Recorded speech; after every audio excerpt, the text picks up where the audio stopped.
Čaute, vítam vás dneska pri novom videu. Keďže sme boli jazdiť v Nových Zámkoch a pitbike mi nedržal vôbec voľnobeh, pol roka stál, sa asi zalepili trysky v karburátore. Tak ideme dneska sa na to pozrieť. Idem to pozhadzovať. Najprv dám asi tento vzduchač dole, potom odpojím hore lánko a nakoniec príľubu karburátora. A pôjdem ku kamošovi a na ultrazvuk. Dúfam, že to pomôže. Neviem natáčať, ako to budem dávať dole, to je jednoduché, ale aby som to mal rýchlo, ale potom, keď budem čistiť karbec, tak to natočím. No, je to on. Nebolo to také zložité, akože na veľkej ruke je tam trošku málo miesta, ale v pohode. Najväčší problém bol túto zadnú šroubu odkrútiť. Nie túto, táto bola to. Ale ináč pohodička. Čiže ideme teraz k pánovi mechanikovi. Otvoríme to zo spodu a budeme čistiť trysky. A možno celý karbec pôjde na ultrazvuk. Uvidíme, čo povie. No, takže karbec je rozobratý. Toto je tá hlavná tryska, hej, tá je v pohode, si vravel. Áno. Že táto malička je upchatá. Tá je zodpovedná za voľnobeh, takže preto to nešlo. A celé to pôjde teraz do ultrazvuku. Čiže plní sa ultrazvuk. Ide tam voda a potom tam ide nejaký roztok špeciálny v pomere 5%. Neviem, koľko to má litrov. Tu sú tie trysky. Táto je trošku taká, no, zaondiatá, ale táto je v pohode viac menej. Táto malička je problém, že neviem, že to takto asi nebude vidno, no ale je upchatá proste. Čiže preto nám to nedržalo voľnobeh. Nebol to žiadny nejaký extra problém, vyriešiteľná vec, no len na mieste som motorku nerozoberal. Takže tak, toto by malo tomu pomôcť. A po naučení treba vypúšťať karburátory, keď idete jazdiť pol roka, jak ja. Teraz vidíš tamto, v tej trysky ako je taký bielý prúdik. Aha, to asi nevidno na toto. Hej, tu riadne z toho ide bordel. Na oko, keď sa pozrieš, nevidno nič, ale takto.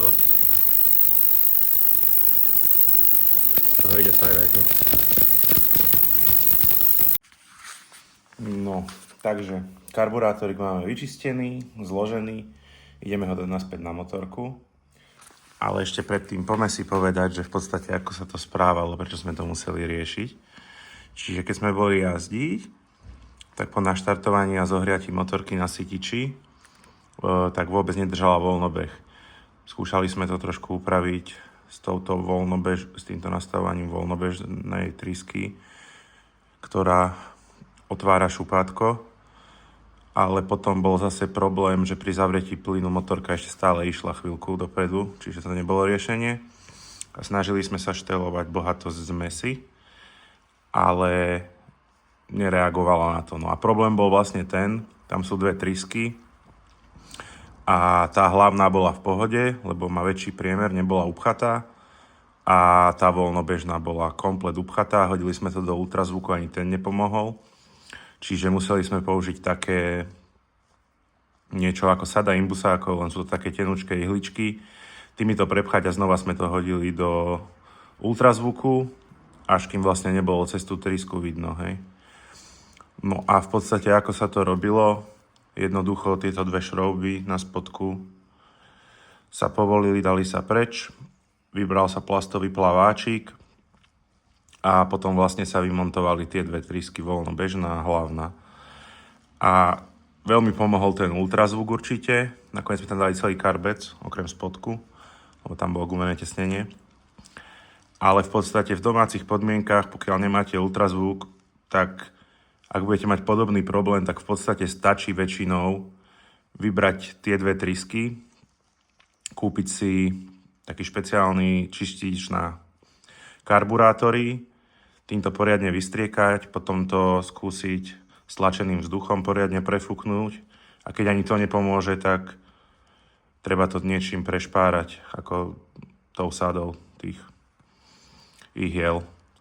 A to v podstate aj u mňa sme museli robiť a Ako celkovo ten karburátor nebol nejak extra zasajrajtovaný, bol úplne v pohodičke, ale proste tá voľnobežná tríska bola upchatá a robilo to zlobu.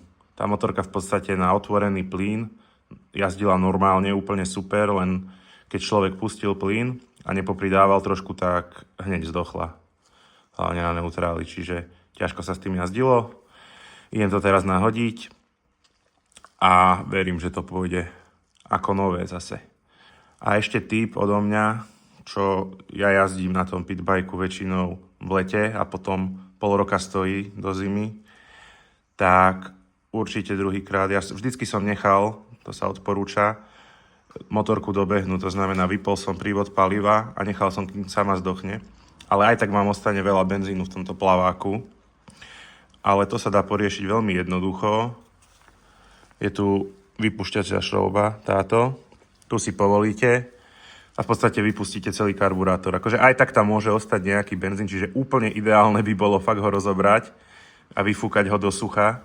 Ale to nie každému sa chce vždy robiť. Ale najmenej, čo môžete urobiť, je proste cez túto vypúšťaciu šroubu vypustiť z neho všetok benzín a nemali by ste mať tento problém.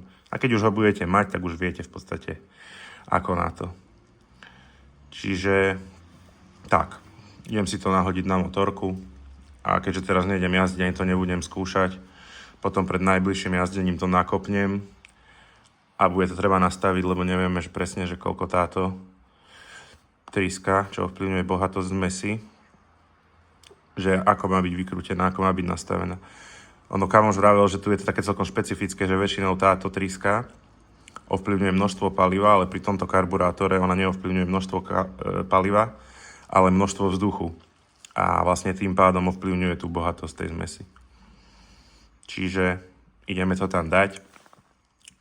A čo skoro ma bude čakať aj výmena oleja. Čiže asi aj to natočím. Musím kúpiť filter. Olej mám. A taktiež veľa ľudí hovorí, že to nerobí, ale my sme to robili vždycky pri každej výmene oleja nastaviť ventilové vôle. To si tiež musím kúpiť mierku, lebo sám som to ešte nerobil. Ale je to celkom akože straightforward, jednoduché. A taktiež na týchto dekloch sú tesnenia, sú to iba také o-ringy, čiže skočím do gufera, kúpim. Natočím, ak by to niekomu pomohlo, tak budem rád. A ak vám toto video niečo dalo, tak budem rád, keď mi dáte odber a podporíte ma tým, alebo to pošlete niekomu, kto to tiež rieši rovnaký problém. Vždy väčšinou pri týchto motorkách proste je to karburátor, tomu sa treba prvému povenovať a to keď už je vyčistené a dobre to ide, je to nastavené, tak potom treba riešiť ostatné veci. Takže tak, díky, majte sa.